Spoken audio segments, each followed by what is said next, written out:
Good morning dear students. पहले हमने पढ़ा था ये जो हमारा रदरफोर्ड स्कैटरिंग एक्सपेरिमेंट था।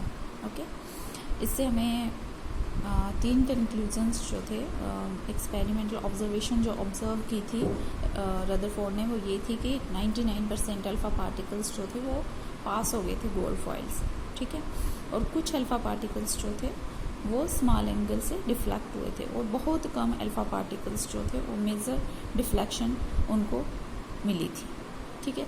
इससे उसने कंक्लूजन्स क्या निकाले वो हम डिस्कस करेंगे। कंक्लूजन उसने ये निकाला कि जब 99% मैक्सिमम अल्फ़ा रेज पास हो रही हैं गोल्ड फॉइल से, दैट मीन्स जो एटम है, एटम जो है वो क्या है, एटम 2 पार्ट्स का बना हुआ है, ठीक है, एक न्यूक्लियर पार्ट और extra nuclear part. Extra nuclear part जो है वो आ गया हमारा ये जो है खाली जगह, और न्यूक्लियर पार्ट आ गया सेंटर में। उसने कहा कि न्यूक्लियस सिचुएटेड है और बाकी पार्ट जो है वो खाली पड़ा हुआ है। वो खाली है इसलिए अल्फा रेज उससे क्रॉस हो गई, राइट। और जो पॉजिटिव चार्ज है वो एक छोटे से पॉइंट पे है सेंटर में लोकेटेड, और बाकी जगह जो एटम में है वो खाली है, एम्प्टी स्पेस है। स्पेस जो है एटम के बीच में, न्यूक्लियस और इलेक्ट्रॉन्स के बीच में काफ़ी भी स्पेस जो है वो एम्प्टी है, इसलिए हमारी जो अल्फा रेज है वो उससे क्रॉस हो गई अनडिफ्लेक्टेड। और कुछ रेज जो थी जिनको माइनर डिफ्लेक्शन मिली वो न्यूक्लियस के पास से गुजरी होंगी, ठीक है, न्यूक्लियस के पास से गई इसलिए उनको डिफ्लेक्शन मिली और वो कुछ एंगल से डिफ्लेक्ट हो गई, जैसे ये दिखा रहे हैं, ओके। और कुछ जो हैं जिनको मेजर, वेरी फ्यू जो हैं जिनको मेजर डिफ्लेक्शन हुई, तो दैट मीन्स वो डायरेक्टली न्यूक्लियस के साथ ही टकराई होंगी, क्योंकि न्यूक्लियस भी एक हैवी बॉडी है, वहाँ पर पॉजिटिव सेंटर है और हमारी अल्फा रेज भी पॉजिटिवली चार्ज्ड हैं, तो डायरेक्टली उसके साथ वो टकरा के वापस आ गई, ठीक है। लेकिन वो वाली रेज बहुत कम है क्योंकि वो वाला एरिया जो है न्यूक्लियर एटम के अंदर वो बहुत ही कम है। इसी के बेसिस पे जो उसने कंक्लूजन्स ड्रा किए, जो उसने एक्सपेरिमेंटल ऑब्जर्वेशन ऑब्जर्व की, उसी के बेसिस पे उसने एक मॉडल दिया जिसको कहा गया Rutherford's atomic model. Rutherford atomic model के पोस्टुलेट्स क्या हैं ये आपको मैं बताऊंगी।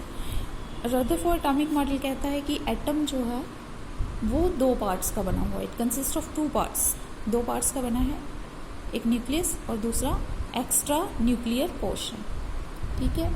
न्यूक्लियस जो है वो कहाँ पे प्रेजेंट है? It is present at the centre of the atom, centre, ये है न्यूक्लियस। सेंटर में न्यूक्लियस जो है दैट इज सिचुएटेड, सेंटर में हमारा न्यूक्लियस है और न्यूक्लियस का साइज जो है बहुत ही कम है, छोटा है ये, और इसी के ऊपर हमारा पूरा पॉजिटिव चार्ज है।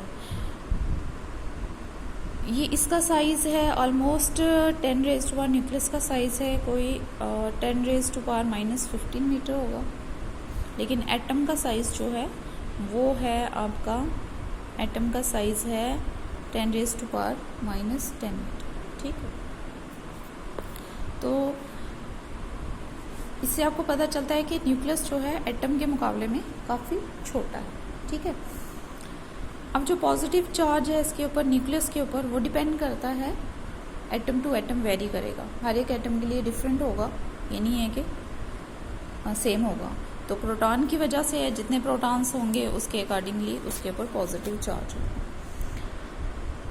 अब न्यूक्लियस इसने कहा कि that is surrounded by electrons, electron से सराउंडेड है, ठीक है, इलेक्ट्रॉन्स हैं इसको सराउंड कर रहे, तो यहाँ इस जगहों पे इलेक्ट्रॉन्स हैं, इलेक्ट्रॉन्स सराउंड कर रहे हैं, और ये इलेक्ट्रॉन्स जो हैं ये नेगेटिवली चार्ज्ड हैं और ये न्यूक्लियस के पॉजिटिव चार्ज को बैलेंस करते हैं, ठीक है। न्यूक्लियस में पॉजिटिव चार्ज है प्रोटॉन की वजह से, उस पॉजिटिव चार्ज को ये बैलेंस करते हैं। और ये जो इलेक्ट्रॉन है स्टेशनरी नहीं है, स्टेशनरी मतलब एक जगह पे नहीं रुके हैं, they are revolving around the nucleus at very high speed, nucleus के इर्द गिर्द ये मूव कर रहे हैं, ठीक है, न्यूक्लियस के इर्द गिर्द ये मूव कर रहे हैं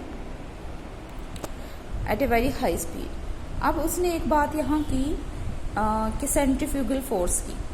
अब देखो न्यूक्लियस हमारा पॉजिटिवली चार्ज्ड है और इलेक्ट्रॉन्स नेगेटिवली चार्ज्ड हैं, तो अट्रैक्शन होगी, है ना, तो न्यूक्लियस की तरफ अट्रैक्ट होंगे। तो उसने कहा कि सेंट्रीफ्यूगल फोर्स की वजह से और जो अट्रैक्शन है और अट्रैक्टिव फोर्स है, सेंट्रीफ्यूगल फोर्स है, ये दोनों अपना रोल प्ले कर रही हैं, जिसकी वजह से इलेक्ट्रॉन जो है अपनी जगह पे हैं और वो इस तरह से मूव कर रहे हैं जैसे प्लैनेट्स जो हैं सन के इर्द घूमते हैं। मैंने कहा न्यूक्लियस हो गया सन, ठीक है। उसने प्लैनेट्स के जो हमारा सोलर सिस्टम है उसके साथ कंपेयर किया कि न्यूक्लियस है जैसे कि सन सेंटर में लोकेटेड है, और ये हमारे इलेक्ट्रॉन्स जो हैं दे आर लाइक प्लैनेट्स।